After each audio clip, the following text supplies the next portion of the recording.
Hey, good evening. And it's time for after service. Thank all of you out there, who's probably just Brian at this point watching himself on his own phone, for joining us this evening for another, hopefully, entertaining and enlightening, perhaps, conversation reflecting on our most recent sermon from Pastor Brian. So, yeah.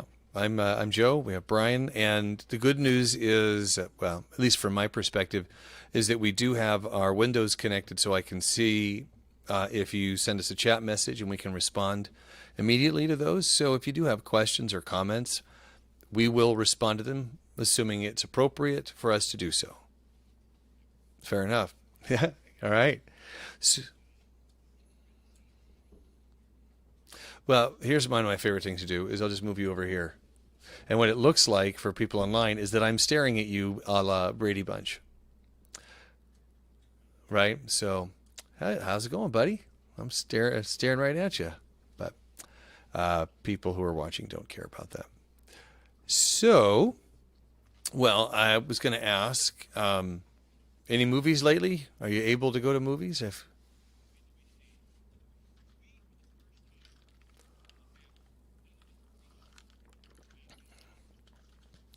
Oh, and did you watch the extended version or the theatrical version? If it was lame, you saw the theatrical version.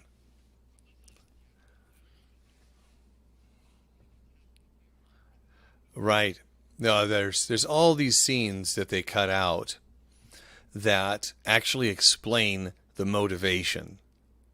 By the way, my guess is people can't hear you. Say hello again. Nope, they can't hear you. No, it's not you. It's not you. It's on my. I have. Sorry, folks. Yeah, and here's Kathy saying can't bear Twan. I'm not sure what that means. Okay, now try it. Nope. How about Yep. now? There we go. How He's about on now? Okay. Well, let's try this So, again. what movies have I seen? I have seen. We saw for the first time Batman versus Superman, and you were explaining that didn't make sense. Yeah, that was kind of. I mean, I kind of knew. It's as if you needed to know the story ahead of time Right. about Batman's origin, Superman's origin, who Lex Luthor is. I mean, you needed to know all this stuff. And if you didn't really, you were totally lost. Right. And this is not a comic book movie podcast. However, when in my teenage years, as all my friends were embracing X-Men because they were edgy and they were relatable and stuff, I'm like, well, I'm not gonna like what everybody else likes because that's kind of how I work. I'm gonna like the other stuff. So I was a DC person, and when this movie came out, I really wanted to like it, and I was like, oh, it was okay. And then we saw the kind of extended cut where they put all those scenes back in that actually explain motivation, explain all these story beats that without it, you're like, but with it, you're like, oh, well, I understand why this is important now.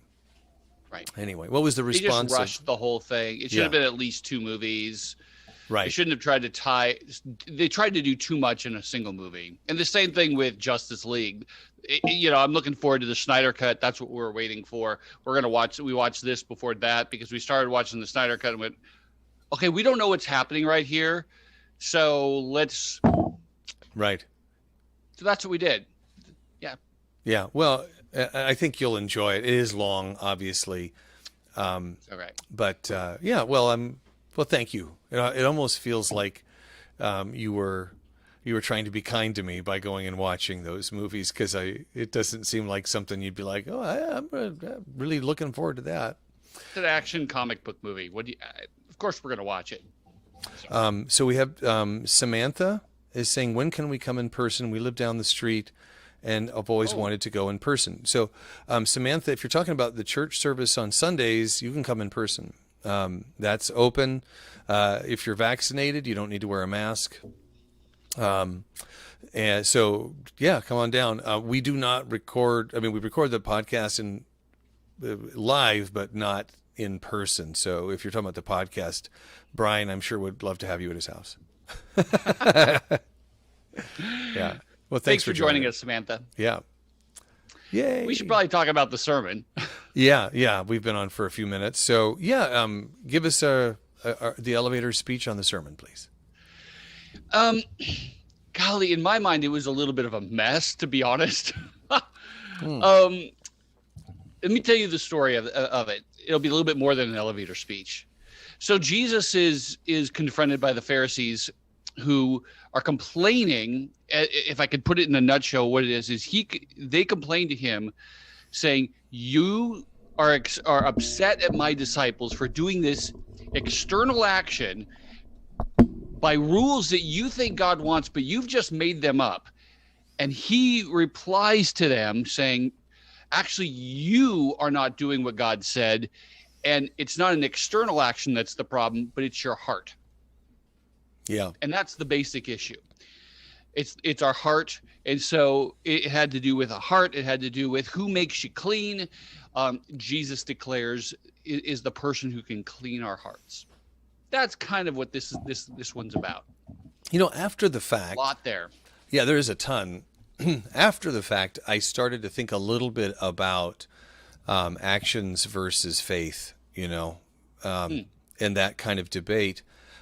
The fact is that you have to have faith, and that actions are born out of that faith. Yeah. And at least that's my interpretation. And I feel that this is similar in that if your heart isn't right, it really doesn't matter what all your machinations are to demonstrate what an amazing person you are.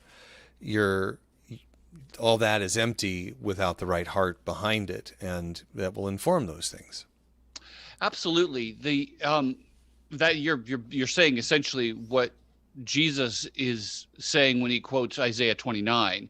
It's a key piece to that, because everything that he's going to go comes off of that, where he says they worship God in vain with man-made rules.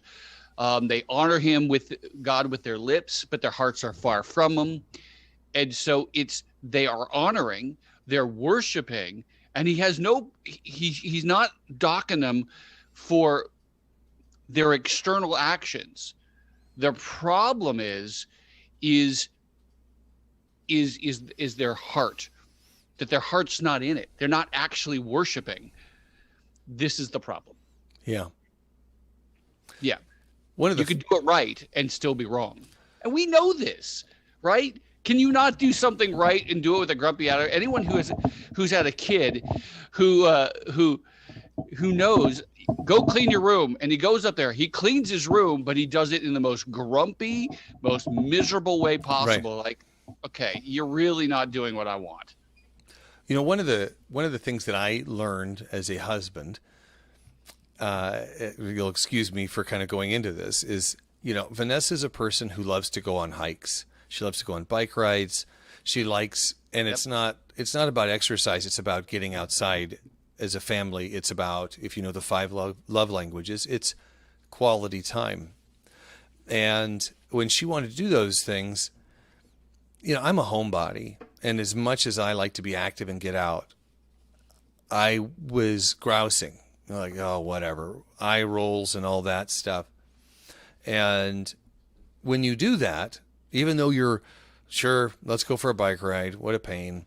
Sure, let's go for a hike, whatever. Yeah, whatever. And even if I didn't say those words, my attitude kind of, communicated that. And absolutely. And how is that received by that person? It's not received well. I'd rather you not do it at all then. Exactly. And there's so many examples of that. And there was a point where I went, what I'm doing is I'm not giving any kind of gift. I'm not doing anybody any favors. I'm actually just being a jerk. And like you said, it's really in many ways worse to do the action with the wrong heart. And it's evident. And it kind of changed the way that I engaged in some things where I'm like, you know what, this may not be something that I particularly want to do right now. However, this is a person I love, and this is important to them, and Yep. and by doing this and not become grousy and complaining, I'm actually giving. There's a little, in a very minor way, some sacrificial love. I'm giving up something that I want because this is something that they want. Yeah. But that's a little bit of what it made me think of. No, it's the same thing. And so, I mean, that's the first half, is Jesus is responding to these guys, and then he goes on and he declares it doesn't matter what you put into you; it's what comes out of you. In the sense of, it doesn't matter what the external actions aren't the issue. Whether you do these specific rituals that have nothing to do with hygiene, it's all these man-made ideas, which they're trying to do the right thing, but they're making it up. And he says the real issue is the human heart, and the human heart is broken. Yeah. And so there's a couple of places we could go with this is issue this man-made rules. What kind of cultural stuff do we have that we think of, you have to do this to be right, that you really can't prove that in the Bible. I mean, typical things would be like, you can't go to a dance hall. Right. Footloose, no dancing. You can't do dancing. Right. There's nothing wrong with dancing. I mean, it was a fence in the sense it's something to keep people away from doing something that's sinful, and they've made the barrier to make it harder to sin the actual sin. Right. And we can't do that. We got to see the difference. It's there's an interesting parallel. At least I think there is one. Is we think about why all those rules were created. Those extra rules were created was, that when Israel fell, it was in many ways because God's like, well, you guys aren't going to follow my rules, so I'm going to take this away from you. Right. And the idea they're overcompensating. Well, gosh, we know how we failed now.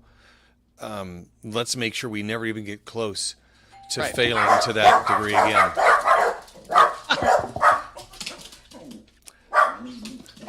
Just a second. A little background for people, just to come back to fill in the time while Joe is gone, is we need to recognize that the Babylonian captivity sent the Israelites into captivity. It was so traumatic. It was massively traumatic. Americans almost can't comprehend just how massively disruptive it was to the Jewish psyche to go into captivity. When they lost the promised land, they didn't just lose land, they just didn't lose their government. They believed they lost God himself. It's like losing your eternal salvation and all of your land, everything you possibly hold dear. And so it was truly a traumatic moment. And because of that, as Joe said, they're like, we got to figure something out. Go ahead. No. There's a guy here to do some work in the yard. I don't think it's going to get any better, but I, like I said, Sam, can you, okay. It's all right, Joe. Just keep going. Yeah, it's one of those nights. Anyway, but thank you, Samantha. It's not my favorite thing either. But I also wonder if if we have some of that compensation in our Christian culture today. One of the things you started out with in the sermon on Sunday was the idea that that who are the Pharisees? Who would the Pharisees be in modern day? And it's like conservative Christians. Oh, absolutely, absolutely. And I think that there's a morality that we really need to abide by. I mean, it's there, and I wonder if there's is there fear of allowing other culture to subvert what we think is important, and that the United States will cease to be a Christian nation if you view it that way. And so there's these guardrails of putting up. Well, if we allow this, then one of my least favorite terms ever is the idea of the slippery slope. Well, if you do this, then this is going to happen, and everybody uses that term. So, to a certain extent, as we're kind of paralleling with our world today, I think that there's a certain amount of, well, if we tolerate that, then what are they going to do next? And whoever they is, Right. and that's tough because there is there is an issue with tolerance. Yeah. That when you say, well, that isn't important, then what do you let in? It goes back to the idea that where's the heart? And if a person's heart is in the right place, the appropriate convictions will reach them, if that makes sense. Yeah. A couple of things with the Pharisees, just to reiterate, because we brushed past that. I'm not trying to be mean to Christians. I'm not trying to be mean to the Pharisees. Actually, in certain ways, I'm trying to redeem them a little bit. Mm-hmm. They were very moral people, by any standards. They had most of their theology was right. They as much as Jesus is saying that you honor me with your lips, but your hearts are far from me. They would have been shocked to hear that. They love God. They're trying to do the right thing. So that's why I'm saying, if anybody is in the Bible is that we should identify with, it's most likely them, because they're so religious and they so want to do the right thing, but they're often just so out of touch. Yeah. Now, to your other point, here's the part that gives me pause: is what things do you and I, or as Christians, and we could always knock on Christians that we don't really know, sure, but that we think that this is what we must act like, but we really can't prove it in the Bible. I mean, because your point of the heart is yes, but on the other hand, the other issue he's saying is you're ignoring what it actually says. I'm sorry, I'm ranting. I'm going off for a long You're time. fine. I've ranted plenty, so you're good. This is the little illustration he gives. He says, you say that if a person who pledges to the church, their property or their income for their house, what's wrong with that? That's a wonderful thing, right? We would all agree with that. Mm-hmm. But but the problem, he goes on and tells them, is what you're allowing is someone to do that and not actually take care of their parents. And more than that, if he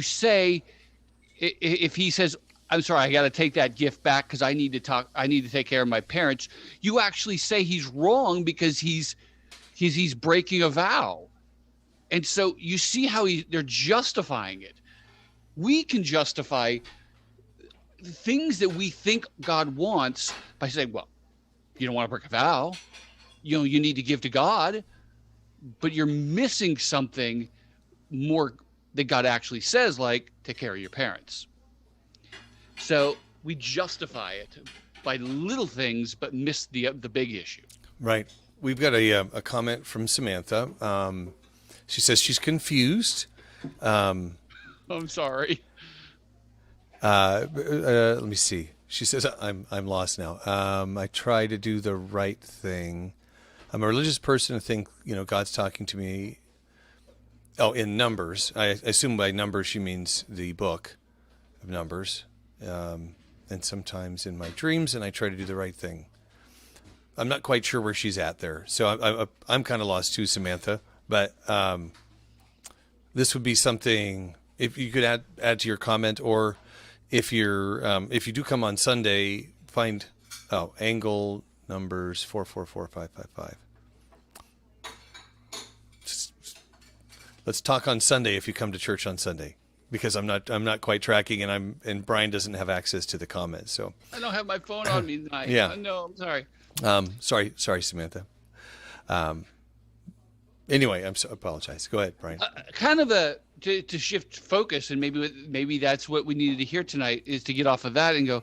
One of the other big things I really wanted to communicate is, even though our hearts are not right often, even but we try to do the right thing, but it's often mixed motives and everything like that. But it's Jesus who makes you clean, not these rituals, not these external actions, but it's our faith in Jesus that'll clean it up. Yeah. That'll make us right with God, make us fit to God. So I've got fruit flies for some reason, like all around my face. What a night! Yeah. Because that's what they were trying to do Well, it with just, the ritual cleaning. They're trying to be right with God. I'm not sure if this is where Samantha was going, but I can say that there's so many things about our faith is a balancing act. It's sorry, it's trying to, recognizing we fall short, and also that we're sinful, and yet our sins washed away. That we are going to continue to sin despite our best intentions, but that doesn't give us carte blanche to just sin. For because we know that it's wiped, the slate's wiped clean, that that heart is important, and if our heart's in the right place, then we'll live a moral life, but living a moral life doesn't equate to being having the right heart. And so there's so many of these things that can be confusing because they're complex, but there's also, in my mind, there's this beautiful simplicity that says, if you focus on the heart, if you focus on faith and that stuff, the other things are naturally going to come out of that. Yeah. And that's the basic call in the New Testament. Well, for that matter, actually, I could prove it for the Old Testament too.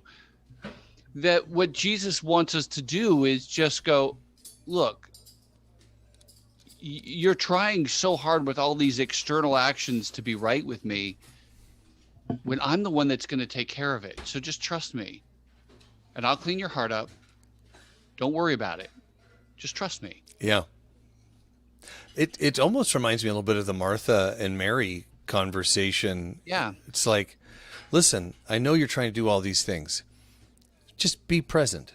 Just be here with me. I have a tough time when people come over for Thanksgiving or for dinner or whatever, just sitting and being present. I'm always moving.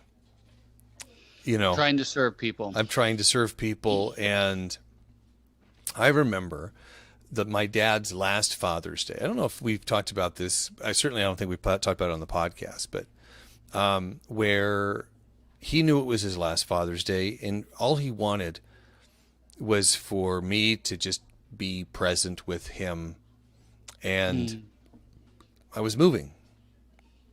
Part of it was I'm a dad, and Sam, I wanted to have time to connect with Sam, but my dad was very blunt with me. He's just like, I'm a little offended because here I am, and why are you over here shooting the basketball? I don't understand. And we got past it. We had a conversation, and later, or actually Vanessa kind of explained what was going on to him. But there's that sense that, going back to the idea of quality time, it's like, just be with me, Yeah. And that's what's really important, and not what you're doing for me. There are people who acts of service, going back to the love languages, is a big thing, Hey, do you mind going and grabbing something for me? And that speaks love to them. But I think, here we're just, I don't know, there's just something lovely. And I go back to Matthew, having dinner with Jesus, and Jesus is just present. He's there. He's engaged. Oh, that's a great connection. Because they're not clean. Right. Yeah. Right. They're not, because the background of this text is Orthodox Jews, observant Jews, trying really, really hard to be fit to be in the presence of God, which is what the whole hand washing ritual is about. By the way, we're talking about Mark 7. And Jesus is saying, look, I'm the one that makes you clean. And now, in referencing and going back to that in Mark 2, he's making these sinners these people who are not observant Jews, who are probably eating the things they're not supposed to eat. Lots of pork. He's like, yeah. like pork and everything else. And he's like, I'm making you clean. And that's the new covenant in Ezekiel 36, that I will sprinkle clean water on you and you will be clean. And I'll replace your bad heart with a new good heart. So this is what he'll do for you. You just got to relax. He's got you. One of my very best friends really struggles with this, and he is devout. And however, he is so rigid in his interpretation of the rules that there's no time to be present. Yeah. And it hurts me because it's like, I don't want to say, relax. I don't want to say that's not important because, you know, I don't want to diminish or dismiss or marginalize things that he feels are important. I also just want to say, where's the heart here? You know, and he has a tendency to jump on the judgment train where on everybody.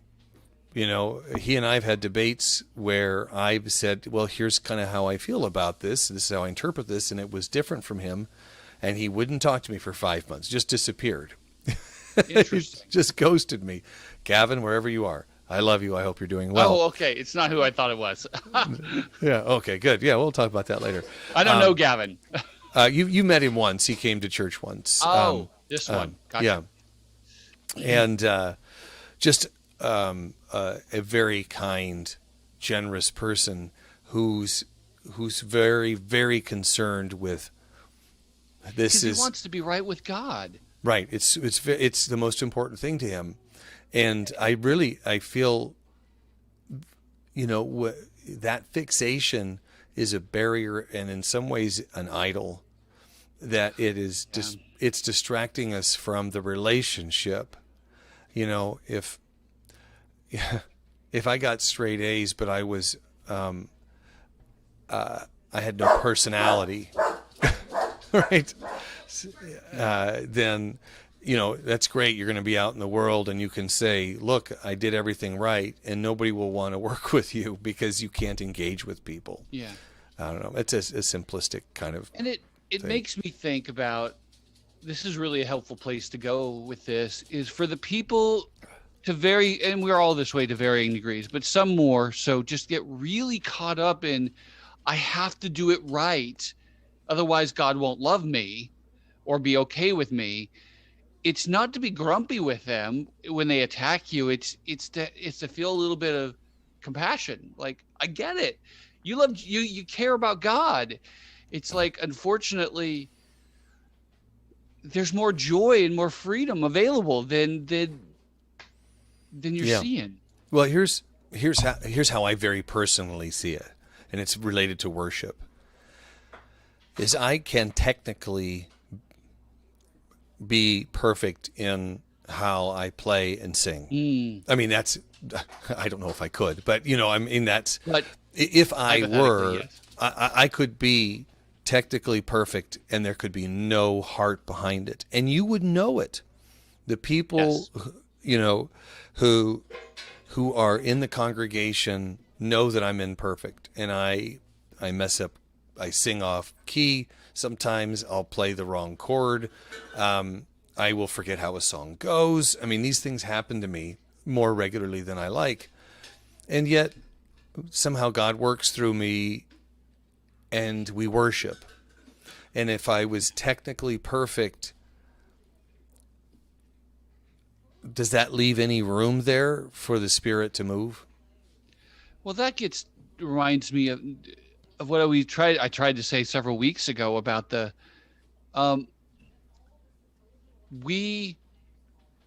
our message is not that we're perfect. Our message is that we're flawed and Jesus is. And so this issue of hypocrisy is like, sometimes I think we communicate that we have to be perfect by our actions, even though that's not what the message is. That's what people hear from us. And it's like, but that's not the gospel. The gospel is that we're not perfect. And you model that every Sunday. No, you're not hurting You're not my perfect. feelings. Not hurting my feelings at all. Flawed is like, yes, we can be flawed, we can be messy, we can be not right. And Jesus is greater than all of our sin, greater than our broken hearts, greater than our mess ups. Let go of these external man-made ways that we try so hard to be right with God, and just go, I trust you, Jesus. And that's enough. Yeah. Well, that's a wonderful way to kind of wrap up tonight. I do want to say, for those of you who are still on, if Derek, if you're still out there, I forgot to say hello to you, and I hope you're doing well, sir. I'm glad you're here. Kathy, thank you for correcting your language. Can'tbear.twan, which translates to, oh my word, can't hear Brian. Oh, So that's wonderful. So, folks, thank you for joining. And Samantha, we'd love to talk to you more kind of about your comment. And if you're in a position to join us on Sunday, please introduce yourself. Come right up. Love to chat with you. yeah. Also, if you would like to just have just to get together with me and ask your questions, I'm available. Just message the church or put a message here on here, and I'll get together with you and whatever you want. So. Awesome. Well, folks, I hope you have a great night. I'm going to deal with these fruit flies, and the dogs, of course, are now tired from their stress fit and aren't barking anymore. So we'll see you on Sunday. See you on so Sunday. Grateful for you guys being here. Take care. Take care.